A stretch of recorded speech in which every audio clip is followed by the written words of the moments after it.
अब क्या कहते हैं गरीबदास साहिब जी बता रहे हैं परमात्मा से प्राप्त ज्ञान से कि देही को सतगुरु कहें, ये सब धुंधर ज्ञान, यानी ये बॉडी जो ऊपर है इसके नीचे एक और बॉडी है सूक्ष्म शरीर।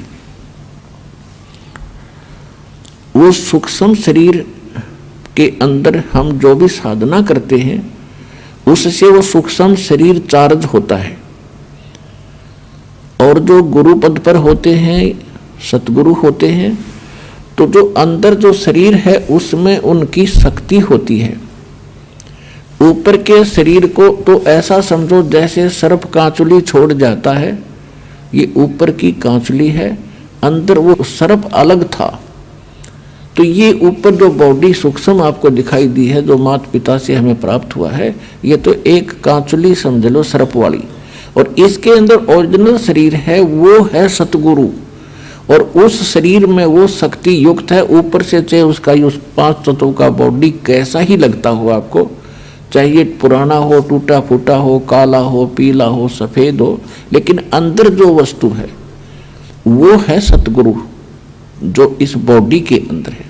देही को सतगुरु कहे, ये सब धुंधर ज्ञान, 4 दाग आता नहीं, वाको सतगुरु जान। इसके अंदर जो शरीर है वो 4 दाग माने जैसे 4 प्रकार से अंतिम संस्कार करते हैं। कोई तो जमीन में गाड़ देता है, कोई अंतिम यानी सवा कर देता है, जलाता है, कोई वैसे जल प्रवाह कर देते हैं, कोई वैसे एक मचान बना कर ऊपर डाल देते हैं, पशु पक्षी खा लेते हैं। कहते हैं वो जो शरीर आपका अंदर, जो शरीर सतगुरु है जो अंदर इस बॉडी में, वो है उसका शरीर, और वो उस 4 दाग में नहीं आता। देही को सतगुरु कहे, ये सब धुंधर ज्ञान, 4 दाग आता नहीं, वाको सतगुरु जाने। फिर कहते हैं खोड़ पड़ी तो क्या हुआ, अगर ये शरीर छोड़ गया सतगुरु, कहते खोड़ पड़ी, और आप भी जो भक्ति करके जाओगे सभी के लिए कह रहे हैं, खोड़ पड़ी तो क्या हुआ, ये झूठी सब पटीट, पक्षी उड़ गया आकाश को और चलते कर गया बीट। ये बॉडी जो आज आपको नजर आती है तत्व ज्ञान से, आपको ऐसा महसूस होगा जैसे कौवा पक्षी उड़ते समय बीट करके चला जा, ये इतनी सी बॉडी है बस, और पक्षी अलग है। यानी इसको समझने के लिए उदाहरण दिया है कि जैसे सर्प ने कांचुली छोड़ दी है, तो सर्प, वो कांचुली सर्प ने उसके अंदर थी वास्तविक वस्तु। इसी प्रकार आप यहाँ से जाओगे जब आपकी भक्ति, आपकी साधना से आपका सूक्ष्म शरीर इतना चार्ज हो जागा कि उस समय आपको इससे निकलने में बहुत आसानी रहेगी, और उस भक्ति से आपके दिल में इतनी दृढ़ता आएगी, आपको मृत्यु का शोक नहीं होगा। ये जीव के बस की बात नहीं होती। एक तो बगैर मतलब की टेंशन करके बैठ जाए, वो दुखी हो रहा है। अरे एक ऐसा व्यक्ति होता है, कुछ दिक्कत आ जाए तो भी टेंशन नहीं उसको, तो पिछले संस्कारों से उसमें ऐसी उसका धीर है, उसके धीरज है। ऐसी भक्ति से आपके अंदर ये क्वालिटी आती चली जाएगी। कृष्ण कन्हैया राम को ये जीव कहे करतारे, और शरीर पड़ा भगवान का, इनको देख विचारे। कि तुम राम कृष्ण को भी परमात्मा मानते हो, जीव संज्ञा की व्यक्ति, ये भी मरे, ये भी छोड़ गए शरीर। कहते आकार भार ठारे नहीं, ये 5 तत्व मिल जावे, और 4 जुग जो तन रहे तो भी देग रे सत भाई। कहते हैं यदि इतनी लंबी उम्र भी आप बना लोगे, 4 युग तक की भी जीवन प्राप्त कर लोगे, एक दिन फिर भी मृत्यु होगी। तो उसके लिए क्या बताते हैं, यह जीवन सत सोफल है, जब तक राम रटनते, देखोरी को जान दे, भरम पड़े हैं पंथ। कि ये जीवन चाहे कितना ही आपका जितना भी है, इसमें इसकी सफलता उसी में है जब तक आप भक्ति करते हो। और भक्ति नहीं करते हो तो चाहे 4 युग भी जीवित रहना कोई यूज नहीं इस जीवन का। फिर क्या बताते हैं, सतगुरु साहेब एक है दूजा भरम विरोधे। अब गरीबदास जी स्पष्ट कर रहे हैं कि सतगुरु और परमात्मा एक ही होते हैं, और दूसरा उसमें कोई समझता है तो उसकी अपनी बुद्धि के सत्र में कमजोरी है। सतगुरु साहेब एक है ये दूजा भरम विरोधे, बिन सतगुरु सूझ नहीं चाहे पढ़ो 18 बोधे। बिन सतगुरु के आप चाहे वेद पढ़ो 18 बोध पढ़ो, कितना ही ज्ञान ग्रहण करो, आपको कुछ भी समझ नहीं आएगा।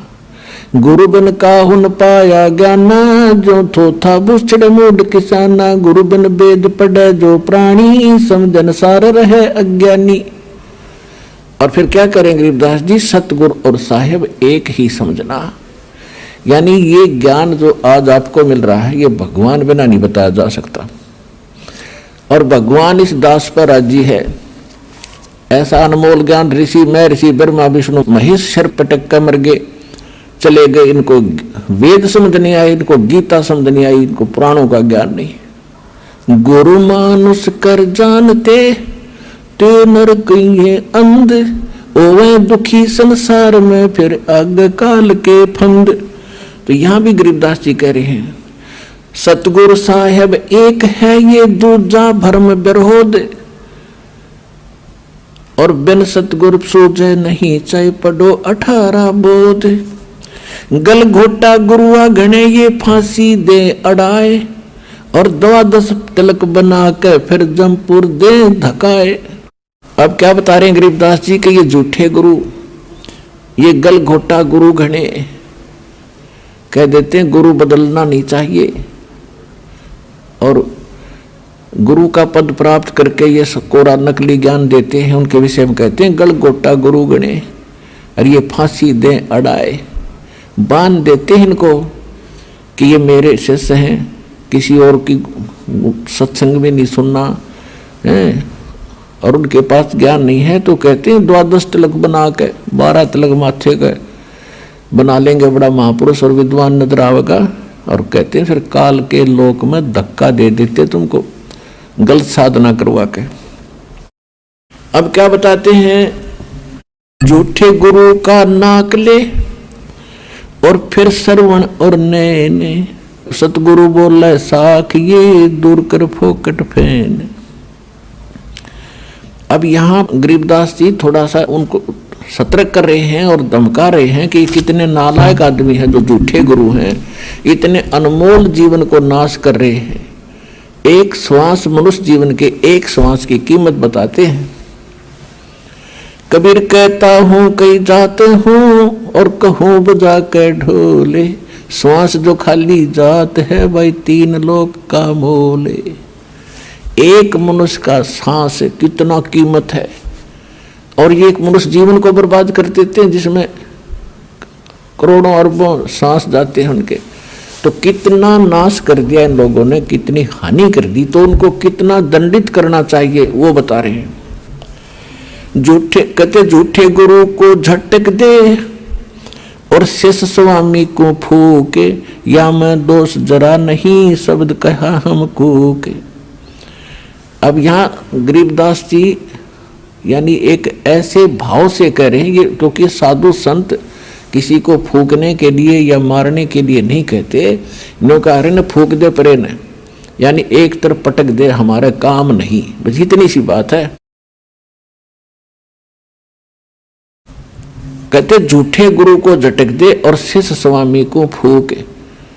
गरीबदास जी कहते हैं कि चातुर प्राणी चोर हैं ये मूड मुग्ध हैं ठोठे, संतों के नहीं काम के इनको दो गढ़ जोटे। कि ये चतुर प्राणी हैं जो अटपट करके गुरु बन गए, भोली भाली आत्माओं को फंसाए बैठे हैं, और हम इतना क्लियर ज्ञान बता रहे हैं, स्पष्ट कर रहे हैं, प्रमाण बता रहे हैं, और आंखों देखा भगवान का ज्ञान बता रहे हैं, और फिर भी ना स्वामी मानने को तैयार है ना उनके शिष्य मानने को तैयार हैं। तो उसके विषय में कहा है कि झूठे गुरु को झटक दे, पड़ा रहने दे उसने, और शिष्य स्वामी को फूक, यानी उनको पड़ा रहने दे, ना मानते तो समझाने का फर्ज बनता है, उनके साथ खसे नहीं। या मैं दोष जरा नहीं शब्द कहा हमको। सतगुरु सतगुरु क्या कहे ये शब्द अतीत पहचाने, रोम रोम में तेज है कोट सूर ससिभान। गरीबदास जी कहते हैं झूठे गुरु का लित्र लावे और घरते काट घसीटे, और या के पीटे पाप नहीं है उसने निश्चय पीटे। पीटन का अर्थ है कि उसको स्वीकार नहीं करे, उसकी बातों में नहीं आवे, और उसको फिर घर पे आने से भी विरोध करे कि बस तेरे दिन आपने हमारा नाश कर लिया, खाना खाओ और जाओ, इतना सा उसके साथ लगाव रखे। अब सूक्ष्म वेद के अंदर आगे क्या बताते हैं परमात्मा, गरीबदास जी बता रहे हैं सूक्ष्म वेद में जो ज्ञान दिया है कि भाई ये काम करण के हैं और ये करण के नहीं हैं, कौन क्या क्या कर रहा है। एक बैदे का अंग है गरीबदास जी महाराज का, उसमें क्या बताया है कि जो इस प्रकार के साधक हैं वो अपना जीवन व्यर्थ कर रहे हैं। कैसे? सट दर्शन सट बेख कहाँ में, बहुविध दोनों दार मचावे, ये तीर्थ व्रत करत तरबीता, वेद पुराण पढ़त है गीता। सट दर्शन ये 6 प्रकार के भेख हैं, जैसे कोई वैष्णव, कोई नाथ, कोई कनपाड़ा नाथ, कोई सन्यासी, गिरिपुरी। कहते हैं इनको अगर आप देखोगे, जनसाधारण इनकी क्रियाओं को देखता है तो बड़ा आकर्षित होता है और ये सोचता है भी महापुरुष पड़ा है। कैसे? जैसे गर्मियों के दिनों में 5 धूने लगाकर बीच में बैठ जाता राख लपेट के। आम आदमी तो नो समझा भी महात्मा के कमाल है। तो और फिर सर्दियों के दिनों में, जैसे सर्दियों के मौसम में एक टपाई के ऊपर एक मटका रखेंगे, उसमें सैकड़ों सुराख बना लेंगे, उसमें पानी डालने जाएंगे और नीचे बैठ जाएगा। पो के महीने में, जनवरी के महीने में आम आदमी तो वैसे ठुठ रहे, स्वेटर जर्सी पहने हुए भी सर्दी लग रही है, और वो बैठा उस ठंड में नीचे। तो आम आदमी ने सोचा भी महात्माएं पड़ा है। परमात्मा कहते डंब करें डूंगर चढ़े, ये अंतर छिन्नी झूले, जग जाने बंदगी करें, ये बोवे सूल बबूले। ये तो डले ढोरे। अब क्या बताते? सट दर्शन सट भेष कहाँ में, और बहुविध दोनों धार मचावे, तीर्थ व्रत करें तरबीता, ये वेद पुराण पढ़त है गीता। वेद पढ़े, पुराण पढ़े और गीता, और क्या कहेगा पता नहीं इनको। अब संस्कृत में घोट लिया, आरती की तरह बोल दिया, श्रोता अशिक्षित। इन्होंने सोचा महापुरुष है भाई, कमाल कर दिया, इसने तो संस्कृत बहुत आवे है।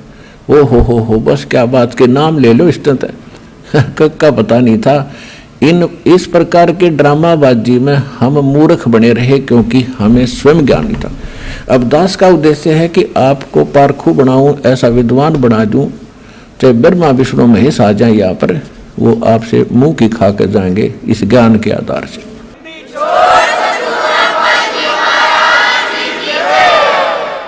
चार संप्रदा 52 द्वारे, जिन्हों नहीं निज नाम बेचारे, अरमाला घाल हुए हैं मुक्ता, ये सटदल उआ बाई बकदा। ओए होए, 4 संप्रदा 52 द्वारे, और जिन्हों नहीं निज नाम बेचारे। कोई कुछ नाम देता है, कोई कुछ नाम देता है, कोई कुछ साधना का मंत्र बताता है। कहते हैं गीता पढ़ते हो, वेद पढ़ते हो, वेद और गीता में है कहीं ये मंत्र जो तुम दीक्षा देते हो? वेदों में यजुर्वेद अध्याय नंबर 40 के मंत्र नंबर 15 में केवल एक ओम मंत्र है। ओम कर्तु समर किलबे समर कर्तुम समर। ओम नाम का जाप काम करते करते सिमरण करो, विशेष कसक के साथ, यानी सच्ची श्रद्धा से जाप करो, और मनुष्य जीवन का मूल कर्तव्य जान के ये भक्ति करो।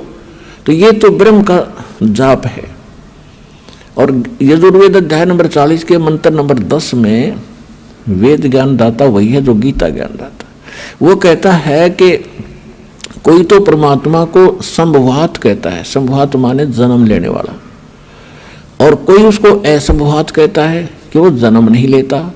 संभवात कहने वाले आकार में आए अवतार मानते हैं और असंभवात उसको निराकार मानते हैं।